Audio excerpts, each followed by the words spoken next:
ketika kita masuk di kelas, ya, output kita adalah membuat mahasiswa mengerti, bukan membuat ya mahasiswa mendengar apa yang mau kita katakan.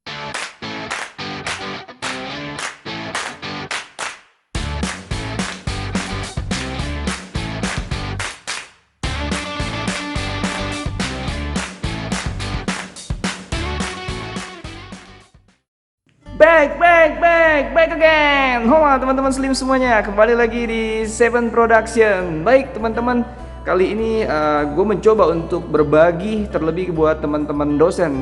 Ya, ada begitu banyak saat ini dosen-dosen baru, pastinya mereka adalah dosen-dosen yang muda sama seperti gue juga.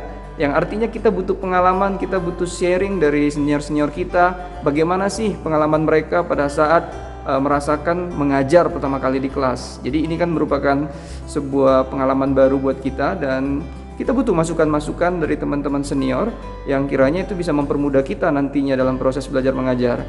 Nah, di sini gue merasa bahwa gue juga ingin berbagi karena ya kurang lebih gue sudah 9 atau 10 tahun berada di dunia dosen gitu ya, dan gue mau semoga saja video ini bisa banyak membantu teman-teman dosen baru atau mungkin tenaga-tenaga pengajar seperti guru, bahkan teman-teman mahasiswa yang memang memiliki karir atau pekerjaan sampingan sebagai seorang pendidik ya, entah itu pengajar di tingkat PAUD, TK ya, atau SD atau kursus bahkan ya. Ada begitu banyak teman-teman mahasiswa yang juga kuliah sambil bekerja melapor ke gua, dan mereka pikir bahwa ya mereka juga butuh secara psikologi apa yang harus diperhatikan kepada audiens atau kepada siswa-siswa kita. Semoga saja video ini banyak membantu. Oke, seperti apa detailnya teman-teman?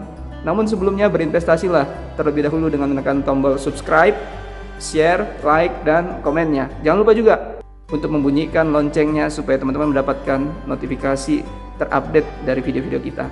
Oke teman-teman, check it out!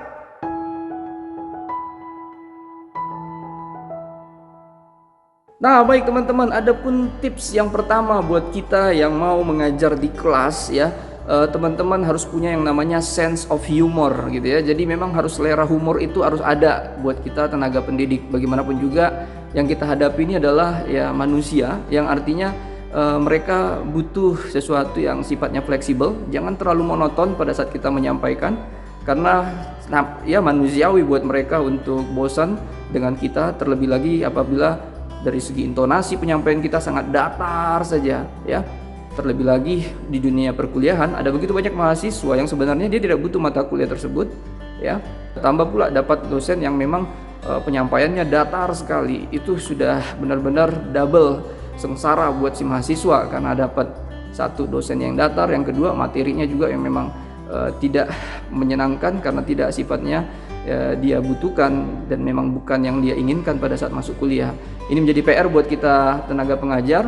Bagaimanapun juga yang namanya mengajar, kita nggak bisa hanya memaksakan apa yang menjadi kehendak kita supaya mahasiswa ikutin. Contohnya ya mahasiswa yang butuh belajar, mereka kuliah, mereka harus artinya menyerap, percaya tersuka atau tidak suka, mereka harus bisa menangkap apa yang kita maksud. Ya gue pikir dengan zaman yang sudah serba milenial ini sudah seharusnya kita juga harus lebih fleksibel dalam hal penyampaian.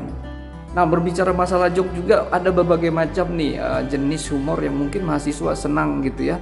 Jadi teman-teman, menurut pendapat gua salah satunya itu misalnya kita pengajar bisa saja bermain dengan sifatnya yang gombal gitu ya. Jadi ya ada begitu banyak tuh yang sifatnya trending di dunia sosial media. Kita bisa mengadopsi aja gitu, tinggal bagaimana penyampaian kita agak sedikit berbuat berbeda sehingga mahasiswanya juga merasa terhibur gitu ya.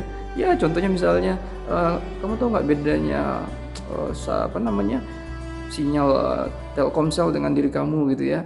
Ya kalau sinyal Telkomsel itu 4G, tapi kalau kamu itu 4Me gitu ya. Jadi ada banyak macam-macam yang bisa teman-teman mainkan di sini. Intinya bisa bermain sekali lagi di dunia kegombalan atau justru kegaringan gitu. Garing pun sebenarnya mahasiswa suka juga. Nah yang paling penting harus diperhatikan adalah tingkat keseringannya, intensitasnya aja. Kalau terlalu sering garing juga mahasiswa kadang ada yang juga kesel gitu ya. Nah jadi ayo Bapak Ibu semua teman-teman pengajar, jangan sampai kita cepat berputus asa dengan satu keadaan yang membuat kita mungkin ngedrop. Tapi ayo kita tingkatkan, salah satunya walaupun kita bukan tipe humoris, tapi kita juga bisa melatih diri kita untuk bagaimana menjadi orang yang ada selera humornya dengan mengadopsi atau sedikit memodif humor-humor yang ada di sosial media.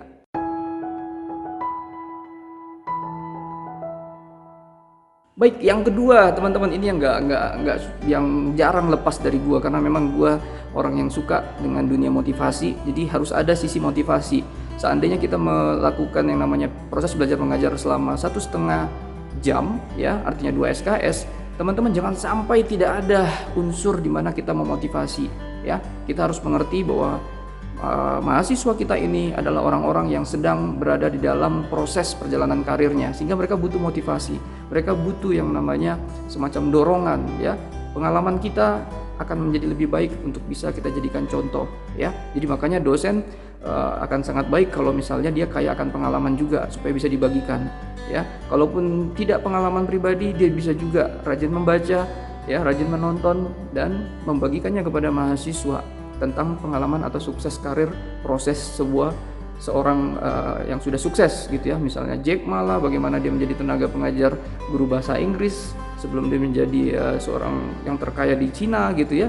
Atau misalnya Bill Gates, ya, banyak sekali. Jadi gue pikir kuncinya teman-teman pengajar ini harus membuka cakrawala berpikirnya, open minded.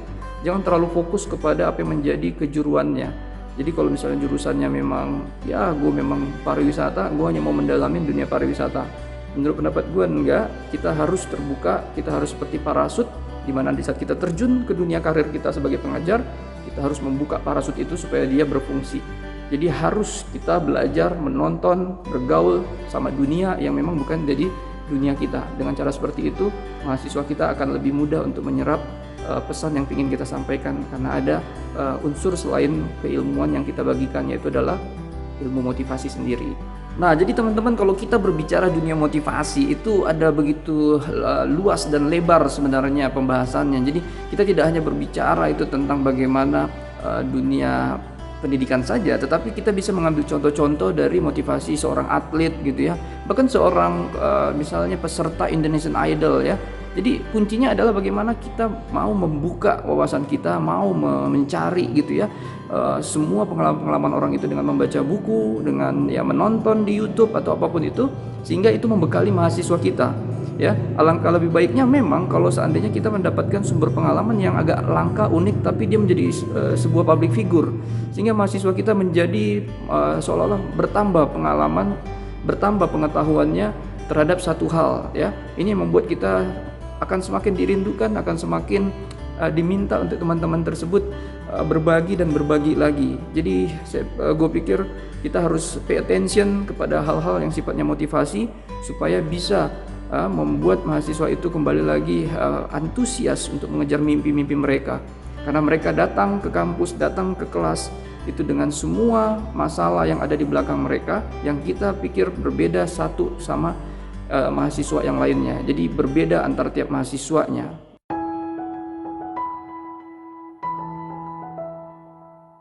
Nah, berikutnya teman-teman, yang ketiga adalah pembawaannya yang santuy gitu, ya, yang santai saja, jangan terlalu formal, jangan terlalu kaku gitu. Jadi gue masih melihat ada begitu banyak teman-teman dosen atau pengajar yang memang terlalu fokus kepada materi, terlalu fokus bahwa apa yang gue mau bagikan adalah sesuatu yang berharga gitu, ya, sesuatu yang penting, ya. Kita harus mengerti bahwa pada dasarnya fokus kita yang pertama adalah kepada audiensnya, kepada siswa atau mahasiswa kita. Jadi kita harus menyesuaikan diri terlebih dahulu untuk bisa membuat nyaman kondisi mereka gitu. Apapun yang membuat mereka nyaman, pada akhirnya akan mudah membuat mereka menyerap, ya, dan mengerti akan ilmu yang kita bagikan. Jadi ya, first impression akan menjadi kuncinya. Jadi kesan pertama ini akan menjadi kunci. Ketika Bapak Ibu masuk di kesempatan atau di jam pertama, ya, artinya di pertemuan pertama, bagaimana pembawaan Bapak Ibu datang, mungkin baru masuk sudah langsung melempar senyuman, terus berbicara juga ringan saja, jangan terlalu berat-berat, langsung masuk kontrak perkuliahan, langsung masuk tentang bicara pertemuan kedua akan membahas apa, seperti ini, seperti no. Jadi mendingan apa yang menjadi kesukaan, apa yang menjadi hits, ya, yang ngehits buat teman-teman mahasiswa kita, teman-teman audiens kita harus masuk dulu ke sana. Kita harus berusaha dulu untuk menjadi bagian dari mereka. Kalau mereka sudah merasa bahwa oke, bapak ini orangnya asik, ya, gaul atau santuy, ini akan menjadi lebih mudah ke depannya. Apapun yang mau kita sampaikan, ilmu seperti apapun yang memang kita ingin mereka mengerti, ini akan membuat mereka jauh lebih mudah untuk mengerti, karena mereka sudah merasa bahwa ya, dia tidak hanya sekedar menjadi dosen saja, tapi jadi teman gue juga. Ya, dia berada di pihak gue karena dia mengerti tentang apa yang sedang gue gumulkan saat ini, atau apa yang sedang menjadi yang gue alamin saat ini, seperti itu. Nah, jadi intinya yang gue mau katakan di poin ketiga ini adalah fokuslah kepada bagaimana membuat kelas kita nyaman terlebih dahulu. Ya, nyaman itu ya dengan menjadi bagian dari mereka, bukan berusaha untuk membuat mereka yang jumlahnya lebih banyak dari kita pengajar nyaman dengan diri kita. Ya, kita dulu yang membuat diri nyaman dengan mereka. Oke, seperti itu.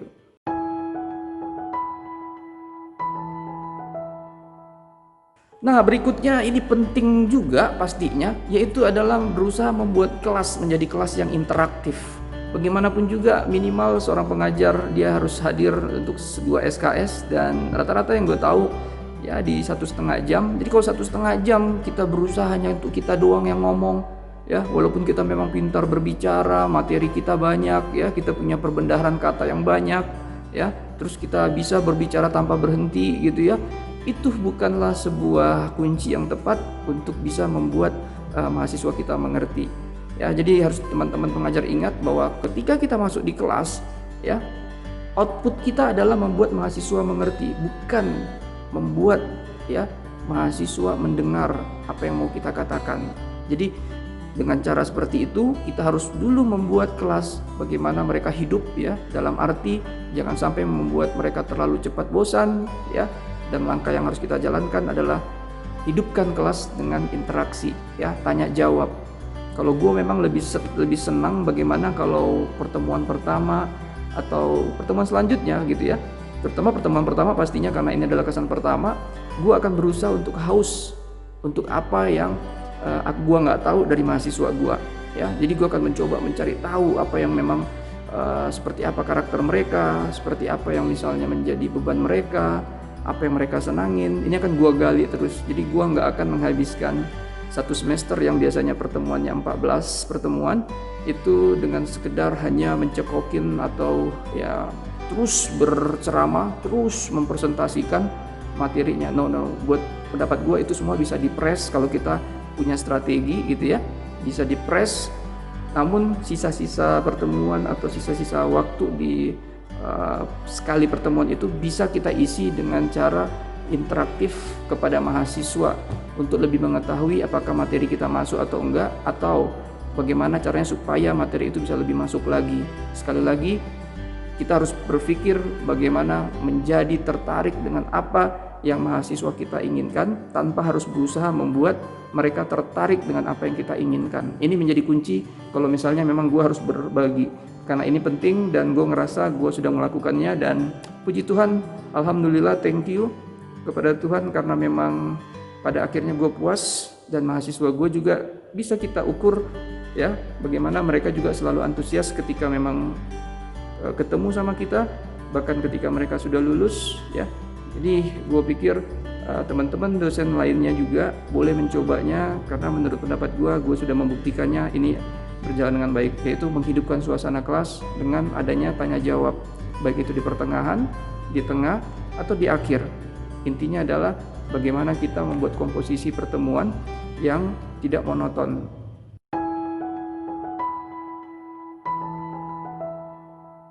Nah, baik, kita sampai ke poin yang terakhir, teman-teman. Jadi menurut pendapat gua, isilah kelas juga dengan berbagi pengalaman-pengalaman yang sifatnya real. Nah, kalau memang tadi di awal kita sudah berbicara bagaimana bercerita tentang sukses orang lain untuk memotivasi mahasiswa. Nah, di poin terakhir ini kita lebih kepada bagaimana pengalaman orang-orang itu. Jadi contohnya saja, misalnya kalau gue bisa berbagi di kelas marketing gitu ya. Marketing ya memang banyak terlalu konseptual kalau kita berbicara di dalam kelas, karena kurikulumnya semacam mengajarkan marketing untuk perusahaan yang sudah settle gitu ya, yang sudah berkembang besar 5 tahun ya, artinya mereka sudah memang running well, perusahaannya sudah berjalan dengan baik. Namun mahasiswa juga butuh gitu loh, karena mereka juga ada yang keinginannya berwirausaha, sehingga mereka butuh marketing yang memang tidak dilakukan sama perusahaan besar. Nah, pada akhirnya kita harus mencontohkan, kita harus mendapatkan pengalaman-pengalaman orang-orang yang sudah sukses. Contohnya ya Bob Sadino, kalau misalnya gua sering sekali di kelas ya, almarhum Om Bob Sadino, bagaimana dia misalnya menjual telur gitu ya, pada saat pakai gerobak masuk ke perumahan-perumahan orang elit gitu ya. Dia hanya membaca bagaimana ibu-ibu di sana adalah orang-orang suka yang menggosip, cerewet gitu ya. Namun itu dijadikan dia sebuah kunci suksesnya ya, dengan cara mempromosikan bahwa beli 10 telurnya gitu ya. Kalau ada temukan satu yang busuk, maka saya akan membeli atau memberikan 10 lagi yang baru, dan 9 yang tadi lama tetap akan menjadi milik Anda gitu ya. Wah, dengan cara seperti itu besoknya memang dia sengaja menyelipkan satu kantong telur yang berisi 10, ada telur yang busuk, namun memang diperuntukkan buat ibu-ibu yang paling cerewet di perumahan tersebut gitu kan. Wah, pada akhirnya besok harinya si ibunya langsung marah-marah tuh sama Om Bob Sadino. Wah, dia marah, dia kesel, dan akhirnya ibu ini langsung mendatangin, dan Om Bob Sadino tanpa berbicara panjang lebar memberikan 10 lagi yang baru. 9-nya juga diserahkan atau dikembalikan kepada si ibu tadi. Ibu tadi yang memang, maaf kata, dia cerewet gitu ya, dia suka menggosip, dia bercerita akhirnya ke seluruh ibu-ibu yang ada di perumahan, didatangin. Ya, tanpa disadari dia sudah menjadi marketer gratis gitu ya, yang membuat Bob Sadino menjadi lebih kredibel di mata pasarnya, yaitu adalah ibu-ibu perumahan. Nah, ini hal-hal kayak gini teman-teman pengajar perlu teman-teman bekali, perlu teman-teman dapatkan juga.